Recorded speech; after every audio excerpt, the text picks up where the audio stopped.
नमस्कार, आप देख रहे हैं जौहर झारखंड। मैं हूं आपके साथ विभा उपाध्याय। चाईबासा से इस वक्त बड़ी खबर आ रही है, जहां सुरक्षा बलों और नक्सलियों के बीच मुठभेड़ हुई है। मुठभेड़ में एक नक्सली ढेर हो गया, एक जवान भी घायल हुआ है, जिसकी सूचना इस वक्त सामने आती हुई सोनुआ थाना क्षेत्र के बिलैता जंगल में मुठभेड़ हुई है। चाईबासा के एसपी आशुतोष शेखर ने इस घटना की पुष्टि भी कर दी है। एक्सक्लूसिव तस्वीरें इस वक्त आपके टीवी स्क्रीन पर। सुरक्षा बल और नक्सलियों के बीच मुठभेड़ की यह खबर, जिसमें एक नक्सली ढेर हुआ है, जबकि एक जवान भी घायल बताया जा रहा है।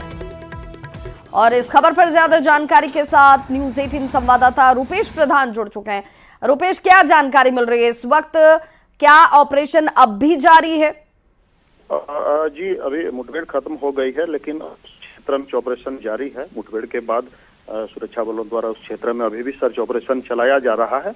और इसमें चाईबासा के एसपी जो पुष्टि की गई है, उसके मुताबिक एक नक्सली मारा गया है और जवान को हल्का चोट लगा है। एक जवान हल्का घायल हुआ है, लेकिन उसकी स्थिति खतरे से बाहर है। और फिलहाल उस क्षेत्र में सर्च ऑपरेशन चलाया जा रहा है। और नक्सली की पहचान हालांकि अब तक नहीं हुई है, जो नक्सली मारा गया है। और सुरक्षा बलों के जवान उस क्षेत्र में एंटी नक्सल सर्च ऑपरेशन चला रहे थे और इसी दौरान ये मुठभेड़ हुई है। और फिलहाल अपडेट यही है कि उस क्षेत्र में सर्च ऑपरेशन जारी है। बहुत बहुत शुक्रिया रुपेश प्रधान इस तमाम जानकारी के लिए। तो मुठभेड़ में एक जवान भी घायल हुआ, हालांकि खतरे से बाहर उसकी स्थिति बताई जाती है। सोनुआ थाना क्षेत्र की यह घटना, जहां पर नक्सलियों के साथ मुठभेड़ हुई। और बड़ी खबर आ रही है सीयूजे में हंगामे से जुड़ी हुई, इस मामले से जुड़ी हुई ये बड़ी खबर, जिसमें खाद्य सुरक्षा की टीम सीयूजे पहुंची और मेस में खाने में मरा हुआ चूहा मिला था। कॉलेज के मेस में टीम की तरफ से जांच पड़ताल की जाती है और मेस में मिले हैं एक्सपायरी डेट के मसाले। सामान अपने साथ लेकर ये जांच टीम निकली है।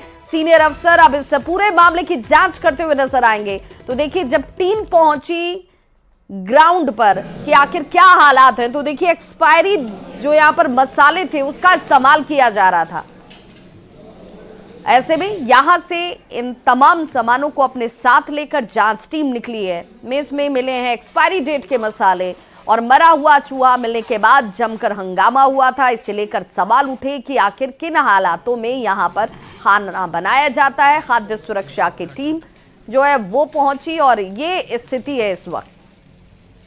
जांच कर रहे हैं। जांच में हमने जो यहाँ आज खाना बन रहा बच्चों के लिए रात का, उसके सैंपल लिए हैं। कुछ जो कच्चा सामान है उसकी भी जांच किए हैं। कुछ जगहों पे कमियां पाई गई हैं, उसकी रिपोर्ट बनाई जा रही है। रिपोर्ट बना के वरीय पदाधिकारी को समर्पित की जाएगी। उसके हिसाब से फिर आगे की कार्रवाई की जाएगी। कुछ एक्सपायरी प्रोडक्ट भी मिले हैं सर? कुछ एक्सपायरी प्रोडक्ट दिखे हैं, अभी उनकी रिपोर्ट ले ली गई है। इनसे स्पष्टीकरण मांगा जाएगा इसके संबंध में।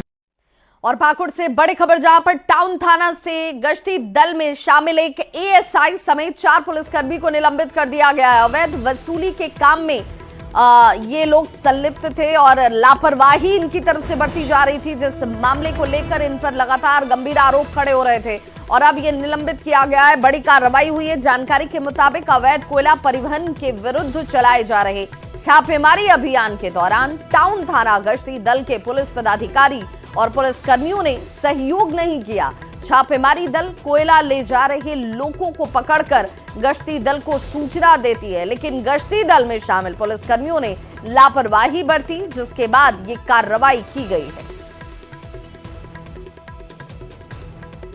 वहीं जमशेदपुर से बड़ी खबर मिल रही है, जहां नशा तस्करों के खिलाफ कार्रवाई की गई है। परसोडी पुलिस ने गिरफ्तारी की है। ड्रग तस्कर आबिद खान को गिरफ्तार कर लिया गया है। करीब 30 लाख का ड्रग्स बरामद किया गया है। ड्रग तस्कर को पुलिस फिलहाल रिमांड पर लेकर पूछताछ करने वाली है। गिरफ्तार तस्कर पर 12 से ज्यादा मामले पहले से ही दर्ज हैं। गिरोह का मास्टरमाइंड ये शख्स बताया जाता है, जिसकी गिरफ्तारी हुई है। गिरोह के अन्य सदस्यों की गिरफ्तारी के लिए इस वक्त टीम छापेमारी कर रही है। और जो ड्रग्स इसके पास से ब्राउन शुगर बरामद हुई है, उसके वजन के हिसाब से अगर उसके मूल्य की बात करें तो कुल मूल्य उसका लगभग 25 से 30 लाख रुपए के बीच जो है इसकी कीमत है। तो एक तरीके से एक बड़ी खेप पुलिस ने बरामद की है और इसके फॉरवर्ड और बैकवर्ड लिंकेज पे पुलिस काम कर रही है कि ये कहाँ से लेकर के आया था, कौन इसका मुख्य सप्लायर है। और उम्मीद है कि जल्द ही और जो इसमें पूरा जो प्लान इसमें शामिल है, उसका पर्दाफाश भी पुलिस करेगी। और रांची से बड़ी खबर, जहां झारखंड कैबिनेट की बैठक आज शाम 4 बजे होने वाली है। इस बैठक पर सबकी निगाहें हैं। सीएम हेमंत सोरेन की अध्यक्षता में यह बैठक होगी और कई अहम फैसले इस बैठक में लिए जाएंगे। सूत्र ये कह रहे हैं कि शिक्षा विभाग से संबंधित प्रस्ताव पर इस बैठक में मोहर लगने की संभावना है। तो शाम 4 बजे यह बैठक प्रस्तावित है, जहां यह बैठक होगी कैबिनेट की सीएम हेमंत सोरेन की अध्यक्षता में। कि आज शाम 4 बजे मुख्यमंत्री हेमंत सोरेन की अध्यक्षता में बैठक बुलाई गई है। अब देखना यह है कि किन प्रस्तावों पर मुहर लगती है। हालांकि पिछले 21 जनवरी को कई प्रस्ताव पर मुहर लगे और कई कल्याणकारी योजनाओं को लगातार मुख्यमंत्री हेमंत सोरेन धरातल पर लागू कर रहे हैं। जिस तरह से लगातार कैबिनेट की बैठक बुलाई जा रही है, कहीं न कहीं ये एक तरह से कहें तो झारखंड में विकास योजनाओं को लेकर के कटिबद्ध है मुख्यमंत्री हेमंत सोरेन। अब देखना यह है कि शाम 4 बजे मुख्यमंत्री हेमंत सोरेन की अध्यक्षता में कैबिनेट की बैठक बुलाई गई है। ये किन प्रस्तावों पर मुहर लगती है, ये शाम 4 बजे ही पता चलेगा। लेकिन जो सूत्र बता रहे हैं उसमें सबसे महत्वपूर्ण बात यह है कि शिक्षा विभाग से संबंधित प्रस्ताव पर मोहर लगने की संभावना है और कई विभागों के प्रस्तावों पर भी मोहर लगने की संभावना जताई जा रही है। रांची से निरंजन। और पप्पू यादव ने हेमंत सरकार से Z+ सिक्योरिटी मांगी है, जिसे लेकर बीजेपी लगातार हमलावर है। इस पर कांग्रेस ने भी अपनी राय दी। कांग्रेस प्रवक्ता डॉक्टर तौसीफ ने कहा कि पप्पू यादव एक जाना माना पहचाना चेहरा है। अगर वो किसी प्रदेश में जाते हैं तो उन्हें सुरक्षा मुहैया कराई जानी चाहिए। जाहिर सी बात है कि जब उनको ये थ्रेट है, उनको जब थ्रेट मिल रहा है तो सुरक्षा की तो वो मांग करेंगे ही करेंगे। वो जहां भी जिस प्रदेश में जाएंगे उनको सुरक्षा की जरूरत है तो वो मांग करेंगे। भारतीय जनता पार्टी और केंद्र सरकार अगर उनको सुरक्षा नहीं मुहैया करा रही है तो जाहिर सी बात है कि सरकार जहां भी जाएंगे उस सरकार से मांगेंगे ही मांगे। भारतीय जनता पार्टी सबको एक ही चश्मे से देखती है। तो कृषि पशुपालन और सहकारिता मंत्री शिल्पी नेहा तिर्की ने मुख्यमंत्री पशुधन योजना के सुस्ती पर नाराजगी जाहिर की है। रांची के हिसार स्थित पशुपालन भवन में आयोजित समीक्षा बैठक के दौरान अधिकारियों को 20 फरवरी तक लक्ष्य का 80% पशु वितरण करने का निर्देश दिया गया है।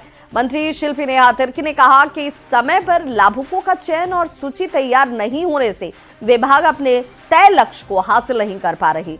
इसके लिए जरूरी है कि समय सीमा के अंदर योग्य लाभुक का चयन प्रक्रिया पूर्ण कर लिया जाए। विशेष रूप से बैठक था वो हमारे एनिमल हस्बेंड्री डायरेक्टरेट के साथ मीटिंग था। और ये डायरेक्टरेट भी बहुत बड़ा है क्योंकि हमारे राज्य में लगभग 6-7 फार्म्स हैं, बहुत बड़े फार्म्स हैं। उनका रख रखाव, उनको कैसे आगे बढ़ाना है। बहुत सारी एजेंसीज़ हैं जो हमारे और रिसर्च सेंटर्स हैं जो इस डायरेक्टरेट से रिलेटेड है। इसके अलावे जो सबसे अहम योजना हमारे विभाग का है मुख्यमंत्री पशुधन योजना, वो भी आज के दिन में क्या स्टेटस है उसका और कैसे उन टारगेट्स को फुलफिल करना है, इसके में पूरे विस्तार रूप से समीक्षा की गई है। टीम इंडिया के पूर्व कप्तान महेंद्र सिंह धोनी के खिलाफ दायर मानहानि मुकदमे से उनके खिलाफ से जो मानहानि मुकदमा दायर किया गया है उस पर दिल्ली हाई कोर्ट में आज सुनवाई होने वाली है। उनके दोस्त और बिजनेस पार्टनर मेहर दिवाकर और उनकी पत्नी सौम्या दास ने मुकदमा दायर किया है। पिछली सुनवाई में कोर्ट ने निर्देश दिया था कि इस मुकदमे की जानकारी धोनी की ओर से पैरवी कर रहे लॉ फर्म को भी दी जाए। दरअसल महेंद्र सिंह धोनी ने मेहर दिवाकर और उनकी पत्नी पर क्रिकेट एकेडमी खोलने में करार के तौर पर 15 करोड़ की गड़बड़ी का आरोप लगाया है। मेहर और उनकी पत्नी ने दिल्ली हाई कोर्ट से मांग की है कि धोनी को उनके खिलाफ बयान देने से रोका जाए। उनका कहना है कि धोनी की ओर से लगाए जा रहे आरोप बेबुनियाद और झूठे हैं। और रांची से बड़ी खबर, जहां पर मौसम में उतार चढ़ाव लगातार जारी है और रांची में 3 दिनों के अंदर 5 डिग्री तक पारा और गिरा है। कल से मौसम में हो सकता है बदलाव, इसकी संभावना जाहिर की जा रही है। किस जिले का बढ़ सकता है तापमान, ठंड से कहां मिल सकती है राहत, और ऐसे में माना जा रहा है कि कई जिले हैं जहां पर ये तापमान बढ़ सकता है और लोगों को ठंड से राहत आने वाले वक्त में हासिल हो सकती है। गिरावट हो रही है, पूरे राज्य में कहीं न कहीं इसका प्रभाव देखा जा रहा है। रांची सहित राज्य के मौसम में उतार चढ़ाव जारी है। 3 दिनों में रांची का न्यूनतम तापमान 5 डिग्री सेल्सियस तक गिरा है। 25 जनवरी को रांची का अधिकतम तापमान 24.4 और न्यूनतम तापमान 12.2 था। वहीं मंगलवार को अधिकतम तापमान 24.4 डिग्री और न्यूनतम तापमान 7 डिग्री रिकॉर्ड किया गया है। पिछले 24 घंटे के दौरान न्यूनतम तापमान 1.2 डिग्री गिरकर 7.6 पर पहुंच गया है। वहीं अगर हम बात करें तो सबसे कम मैकलुस्कीगंज का न्यूनतम तापमान सबसे कम 4.5 डिग्री सेल्सियस रिकॉर्ड किया गया है। पारा गिरने और सुबह शाम ठंडी हवा के चलने से कहीं न कहीं मौसम में भी परिवर्तन देखा जा रहा है। हालांकि आगामी 2-3 दिनों में जरूर मौसम में परिवर्तन होगा। मौसम विभाग का कहना है कि तापमान में बढ़ोतरी होगी और थोड़ी सी गर्मी का एहसास होगा। रांची से निरंजन। और गुमला से बड़ी खबर, जहां शराब के नशे में धुत बेटी ने मां की हत्या कर दी है। लात मुक्के से मारकर मां की हत्या की जाती है, वो भी बेटे की तरफ से। ग्रामीणों ने आरोपी को पकड़कर पुलिस के हवाले किया है। पुलिस ने आरोपी बेटे को गिरफ्तार कर लिया है। जारी थाना क्षेत्र स्थित गोविंदपुर गांव की यह घटना है।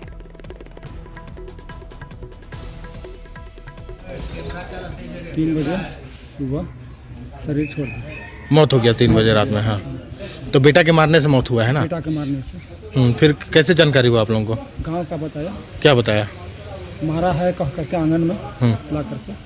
हम तो नहीं देखे। बात दुमका की, जहां पर मसलिया में ज्वेलर की हत्या और लूटकांड का पुलिस ने खुलासा कर दिया है। जिस कारोबारी की हत्या की गई थी और लूट को अंजाम दिया गया था, इस मामले में पुलिस ने खुलासा किया है। 5 आरोपियों को गिरफ्तार कर लिया गया। आरोपियों के पास से 5 जिंदा कारतूस, लूटे गए गहने और एक बाइक बरामद हुई है। हम लोगों ने जो उन लोगों को उकसाया था, उनको काम करने के लिए बोला था कि इन पर हमला करें और लूटपाट करें।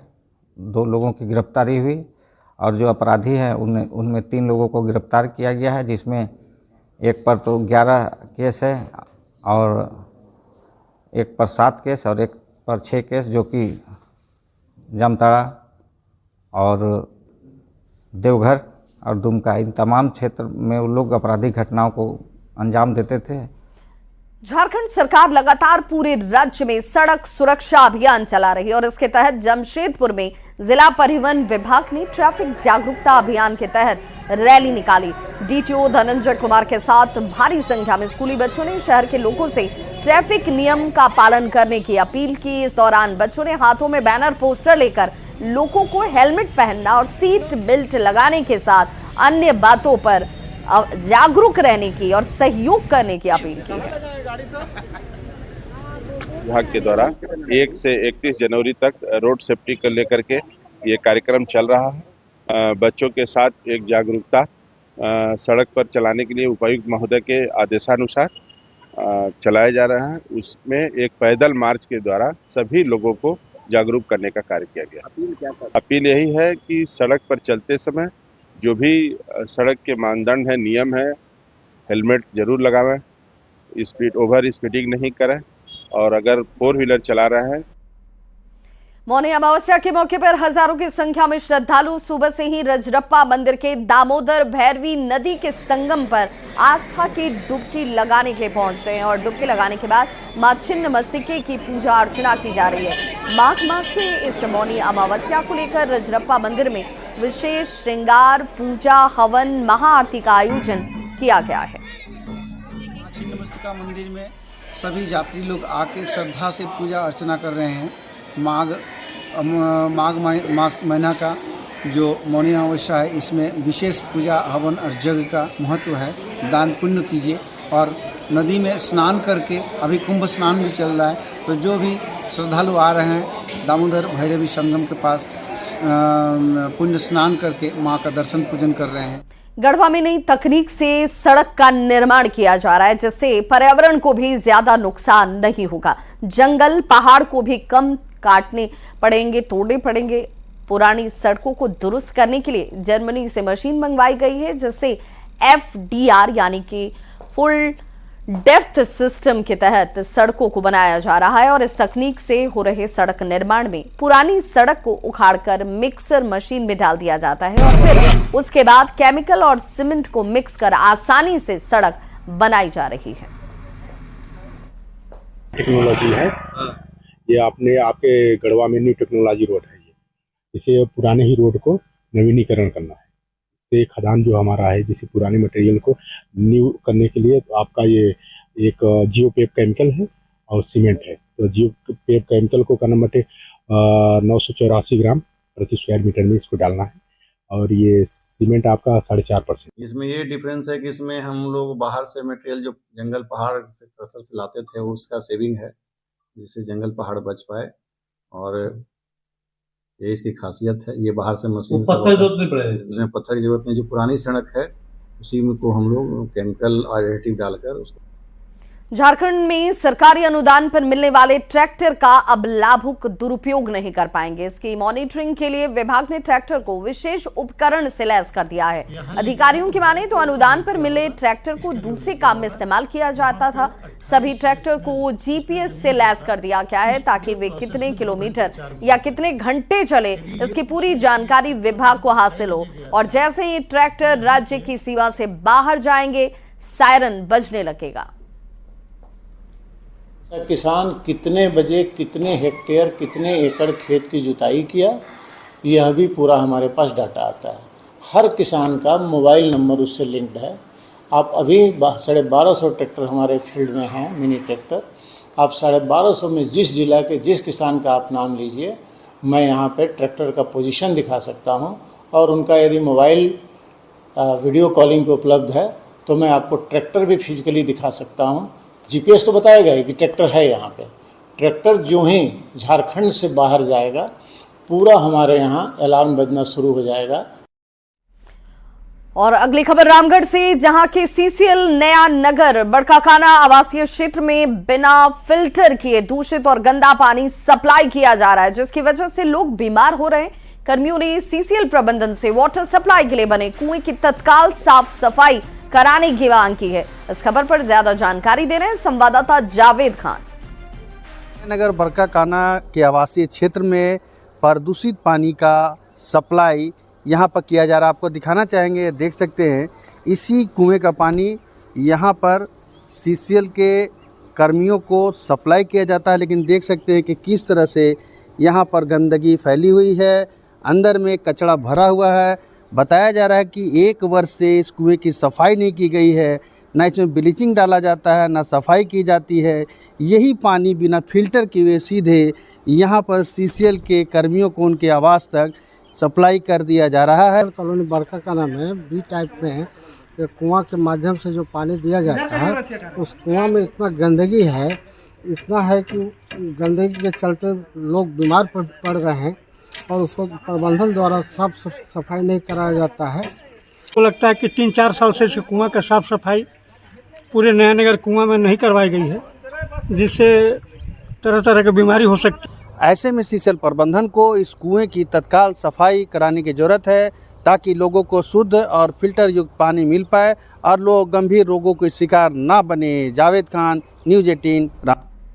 खबर जामताड़ा से, जहां आयुष केंद्र बिना चिकित्सक के ही चल रहा है। आयुष केंद्र में एक भी नियमित चिकित्सक ही नहीं है। बता दें कि जिले भर में राजकीय आयुर्वेदिक औषधालय की संख्या 10 है, जबकि राजकीय होम्योपैथिक औषधालय की संख्या 6 और राजकीय यूनानी औषधालय की संख्या 2 है।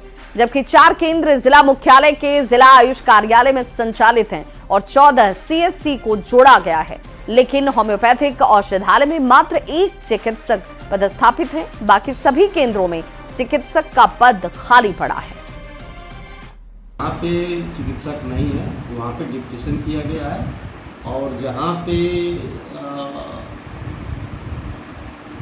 उनके डिप्टेशन के बावजूद कुछ आरबीएसके के चिकित्सक हैं जो सीएस के अंडर में होते हैं और गवर्नमेंट के निर्देशानुसार, सरकार के निर्देशानुसार उनका भी डिप्टेशन हम लोग 1 से 4 बाकी जितने भी सेंटर है 1 से 4 रेगुलर। अगली खबर गढ़वा से, जहां पर भवनाथपुर में सेल के खिलाफ धरना जो है वो लगातार लोगों का चलता हुआ 104 दिन से धरना प्रदर्शन किया जा रहा है। अब तक सेल ने नहीं की है किसी तरह की कोई कार्रवाई। मजदूरों ने उग्र आंदोलन की अब चेतावनी से लेकर दे दी है। तो 104 दिन से ये आंदोलन और प्रदर्शन जो है वो लोगों की तरफ से लगातार चल रहा है।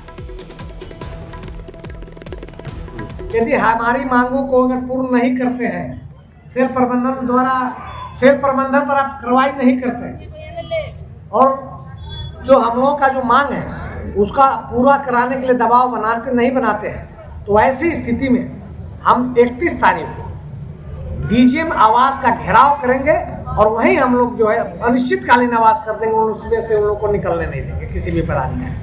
केंद्रीय भारी उद्योग एवं इस्पात मंत्री एचडी कुमारस्वामी ने बोकारो स्टील प्लांट के विस्तारीकरण की बात कही है। इस विस्तारीकरण में 15,000 करोड़ रुपए खर्च किए जाएंगे। अभी Bokaro steel plant 5.6 million ton का उत्पादन कर रहा है और इसे बढ़ाकर 7.4 मिलियन टन किया जाएगा। उन्होंने कहा कि टासरा कोल ब्लॉक में 6,500 करोड़ का निवेश सेल की ओर से किया जाएगा, जिसमें सितंबर 2025 तक कॉमर्शियल उत्पादन भी शुरू हो जाएगा। 2 दिन के बोकारो दौरे पर आए केंद्रीय मंत्री ने कहा कि स्टील सेक्टर में मजबूत होने से ही देश की इकोनॉमी ज्यादा मजबूत होगी। We are infusing the amount of value of more than 15,000 crores on the brownfield area. Not only that our Tasra coal mining area, we are investing 6,500 crore. We will get new employment also we can get. तो इस bulletin में बस इतना ही, लेकिन news 18 Bihar Jharkhand पर खबरों का सिलसिला लगातार जारी है।